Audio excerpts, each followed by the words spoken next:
bonding, this first form is ionic. I know this is hard to read, but it's a complete transfer of electrons. It's between a metal and a nonmetal.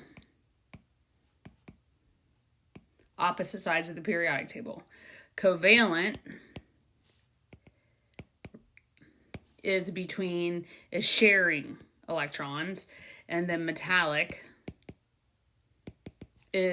holds atoms of metals together. So I'm going to go through the steps on how to draw Lewis dot structures. So first, let's do a review on how you figure out the number of valence electrons for each element. So this is a periodic table that you're looking at that has electronegativity values, and I will go back to this, but I just want to use it as an example. So everything in group 1 and including hydrogen has 1 valence electron. Everything in group 2 has 2. Skip the middle section, we'll talk about that later.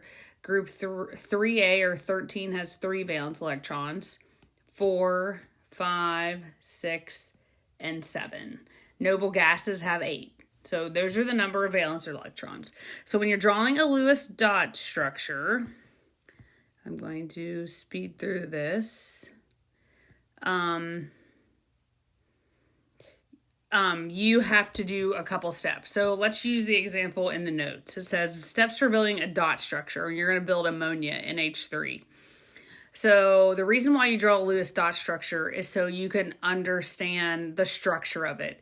And you might have remembered this from biology, but structure dictates function. So if we know what the structure looks like, we kind of understand how it bonds. So we're going to draw the Lewis structure for ammonia. So the first step you're going to do is you're going to decide on the central atom. So central atom means the one that goes in the middle. So couple things you need to know. Number 1, hydrogen can never go in the middle. And the reason why is because it can only hold 2 electrons. It only has 2 bonding sites. How you pick the central atom is the one that's the least electronegative. So if you're looking at NH3, you don't have any choice but to make nitrogen the central atom. So what I mean by that is I'm going to add a slide here. No, I don't want to do that. Hold on 1 minute. No, I don't want to do that.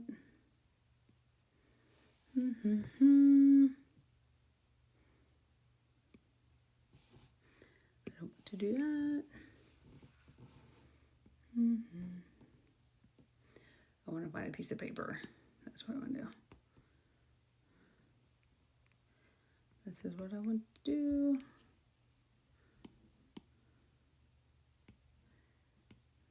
Paper.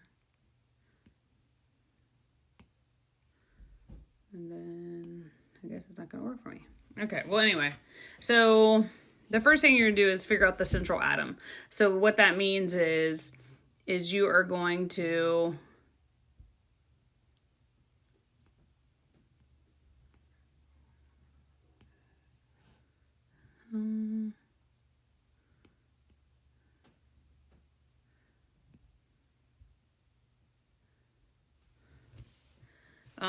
you are going to draw nitrogen. You're going to put nitrogen in the center, and I'll go back and talk about that. But sorry about this. But number 2, you're going to add up the number of valence electrons that can be used. You're going to add up the total number of valence electrons. So go back to your periodic table and look up how many valence electrons nitrogen has. And if you look it up, it's in group 15 or 5A, so it's going to have 5. And then hydrogen is in group 1, so you're going to have 1. And there's a total of 3 hydrogens. So you're going to do 3 times 1 plus 5. So that gives you a total of 8 electrons. What you need to know is electrons will only bond in pairs. Okay? You don't put out single electrons. So step 1 is figure out which one's a central atom. So that means which one goes in the center.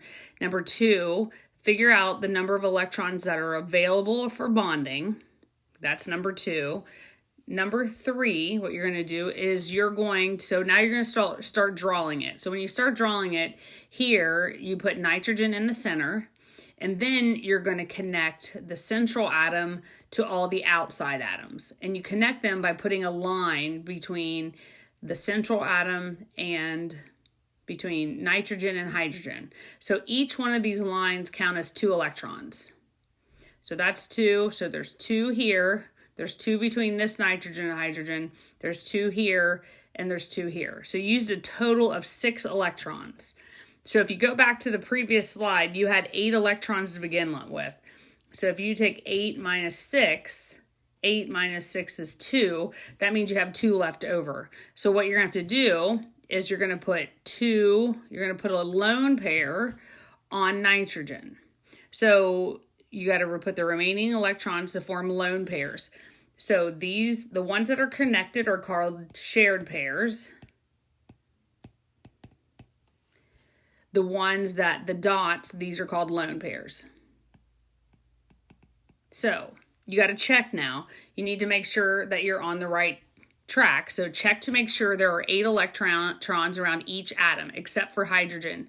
Hydrogen can only accept 2. So there's 2 for this hydrogen, 2 for this one, and 2 for this one. So that's good. And then if you count, now nitrogen has 8 around it. 2, 4, 6, 8. So if it has 8 around it, then it is good to go. So you're good. And you drew the correct Lewis structure. Yes, there's only one way to draw a Lewis structure unless we talk about resonance structures, and we'll talk about that in a little bit.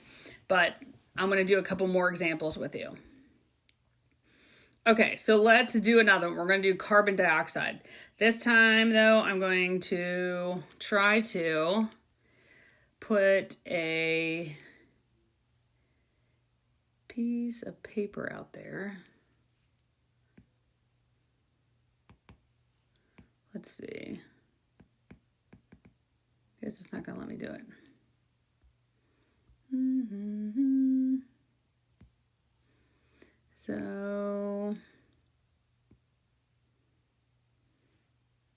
So carbon dioxide. You're going to draw the Lewis structure of carbon dioxide. So carbon dioxide is CO2. So first thing you're going to do is you're going to figure out what the central atom is between carbon and oxygen. Well, this is a no-brainer. If you have an element that's just by itself, that's going to be your central atom. So carbon's going to go in the center and oxygen's going to go around it. Number 2, what you're going to do is you're going to have to count up the total number of valence electrons for each atom. So if you look up carbon has 4 because it's in group 14.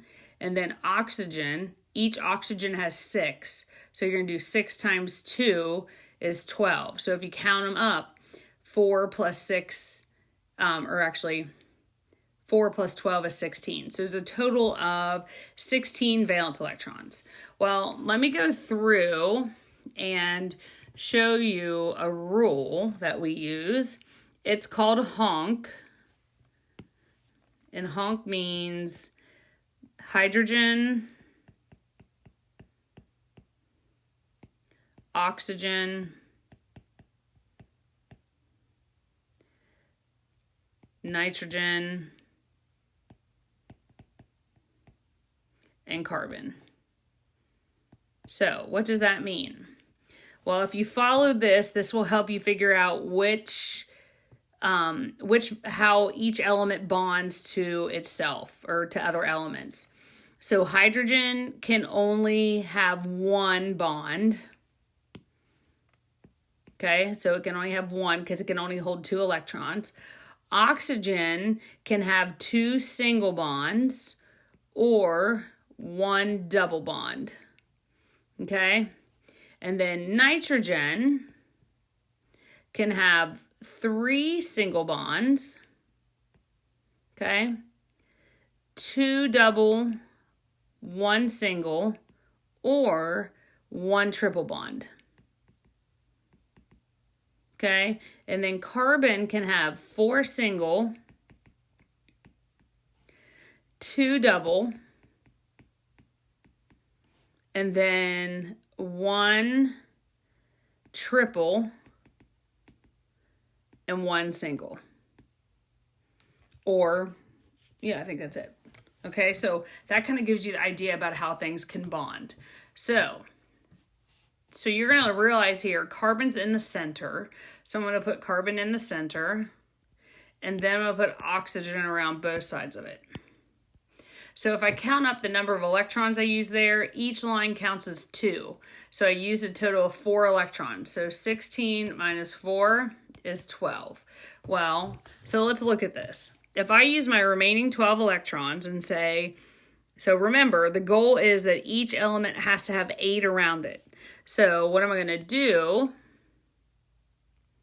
is I'm going to use my remaining 12 and split them up between the 2 oxygens. Which in this case, I made my oxygens happy because if you count 2, 4, 6, 8, 2, 4, 6, 8. I made each of my oxygens happy. However, if you look at carbon, carbon only has 4 around it because each line represents 2. So this doesn't work, so I'm going to have to erase this. So this is where you can use double or triple bonds. And there's no rule on how you can use double or triple.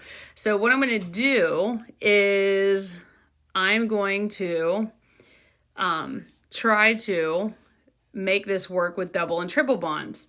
So if I'm going to rearrange all of these electrons. So again, I'm going to have carbon in the center, oxygen here, oxygen here. Now that uses 4 electrons. So 16 minus 4 is 12. So in order to make this work, I have to use 2 double bonds. So what I just used is 4 more, because each line counts as 2. So 2, 4, that gives me 8 left. Now if you look here, carbon's happy because it has 8 electrons around it. It has 2, 4, 6, 8.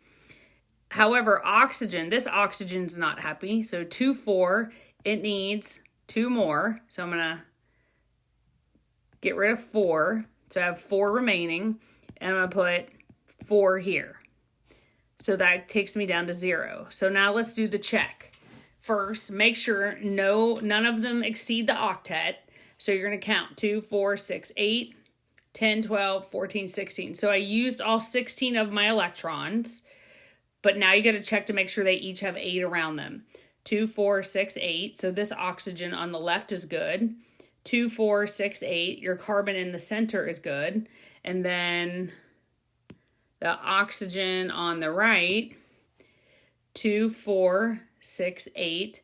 The oxygen on the right is good. So all of those meet. So they meet the rules. They meet the octet and they used all the electrons. So now it's happy. So let's draw. Let me go to my next slide. And I don't want to do that. Let's go to a homework packet. And let's look at this and practice. So go to page...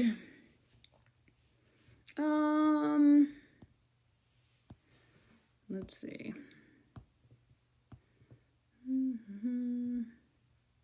Okay, let's go to page 8. That seems the easiest right now. So if you have Br2, so on your periodic tables, there's only 2 elements here, so you don't really need to worry about a central atom. So do the first thing is, once you figure out your central atom, you can draw out, if you want, 2 Brs next to each other. Okay, next you got to count up the total valence electrons. Well, if you notice, bromine is in the halogen group, so they each have 7. So you're going to say 7 times 2 for a total of 14 electrons. I'm going to use a different color because I don't like this color. So I have 14 electrons. The next step you're going to do is you're going to connect the 2 bromine atoms, and you're going to use a line, 1 line. So if I use that 1 line, that counts as 2. So 14 minus 2 is 12. Now, you have 12 remaining electrons, and you got to ask yourself, how many more does each bromine need? Well, each bromine needs 6. So 2, 4, 6. So you use 6 on the left, and then on the right, 2, 4, 6. I use 6 on the right. So now go through and do your check. Count up to make sure you used all 14 electrons. 2, 4, 6, 8, 10, 12, 14. So I used all 14 electrons. And then count to make sure that you used 8. There's 8 electrons for each atom. So 2, 4, 6, 8. 2, 4, 6, 8. So Br2 is happy. Okay? There's no double, single, or triple bond here. Okay, let's look at number 2. Let's do another example. So you have NF3. So count up your number of electrons available for bonding. So nitrogen has 5 because it's in group 15, plus each fluorine, well, one fluorine has 7, but you have 3 of them. So 7 times 3 is 21. So 21 plus 5 is 26. So which one goes in the center? Well, it has to be nitrogen because there's only one of them. So I'm going to put nitrogen in the center, and then I'm going to put the fluorine around it. Now I'm going to connect. So I'm going to connect here. Okay, so I used up 6 electrons, valence electrons. So that's 20. Okay, now we got to make sure, we got to make everyone happy. So each fluorine needs 6 more. So if I put 6 around each fluorine, that leaves me 18, or that means I use 18. And if I take 20 minus 18, that leaves me 2 remaining. So that means I'm going to put 2 lone pairs on the nitrogen. So that makes that happy. So I'm going to put 6 lone pairs, or 3 pairs, total of 6 electrons around each fluorine, and then 1 lone pair on the nitrogen. So if we count up, we have to have a total of 26 electrons to make sure we're right. So 2, 4, 6, 8, 10, 12, 14, 16, 18, 20, 22, 24, 26. So it's right. Okay, so let's look at something like either 7, 8, or 9. So the reason these look a little different, if you notice there's 2 elements, but there's O2 and H2. So the same rules apply. You're going to add up the total number of valence electrons. So if I have 2 hydrogens, each hydrogen has 1 valence electron. And then I have 2 oxygens, and each oxygen has 6 valence electrons. So 2 plus 12 is 14. So I'm going to put oxygen in the center, and I'm going to make it what we call symmetrical, and I'm going to put a hydrogen on each side. And I just went ahead and connected them. So I used a total of, I have 14 total electrons, but if I go through and count 2, 4, 6, 14 minus 6 is 8. So that means I need to use the remaining 8 electrons. Well, if you count here, hydrogens are happy because they each have 2, but your oxygens only have 2. So actually, I'm going to draw this a little different to make more sense. I'm going to put it like this. So I have 8 left. 2, 4, 6, 8. So that means each hydrogen's already happy because they each have 2 around it. And then each oxygen is happy because I have 2, 4, 6, 8. 2, 4, 6, 8. So this is happy. Okay. Let me show you one more example, something like number 10. So do the same thing again. Count up the number of electrons available for bonding. So we have 1 from hydrogen, 4 for carbon, and 5 for nitrogen. So we have a total of 10 electrons. Okay, so the central element is always the least electronegative. So that should tell. So what you should know from that is carbon, if you ever have carbon in a compound, it will always be the central element. So I'm going to put carbon in the center. I'm going to put a hydrogen on this side of it. I'm going to put the nitrogen on this side. Well, the next rule, you're going to have to connect the central atom to the outside. So 2, 4. So I used a total of 4 electrons with 6 remaining. Now, hydrogen's happy. You can't do any more with that. Carbon and nitrogen are not happy. Carbon needs 4 more, and nitrogen needs 6 more. Well, I only have 6 left total. I don't have 10 left. So that means you're going to have to use either a double or a triple bond. A double bond looks like this. I guess I should write it so you can read it. So a double bond looks like this. A triple looks like this. So if I started and I put a double bond here, so that's using 2, so it gives me 4 remaining. So 2, 4, 6. Well, carbon only has 6, nitrogen only has 4. So that's not going to work. So I need to use a triple bond. So now carbon's happy, 2, 4, 6, 8. So I used 2, so that gives me 2 left. So which is good. So, but that means I need 2 more for nitrogen, so I'm going to put a lone pair on top of nitrogen. So that's how you draw the Lewis structure. I'm going to have you do the rest of this. So I want you to work on the rest of this sheet for homework, and I'll post the answer so you can see what they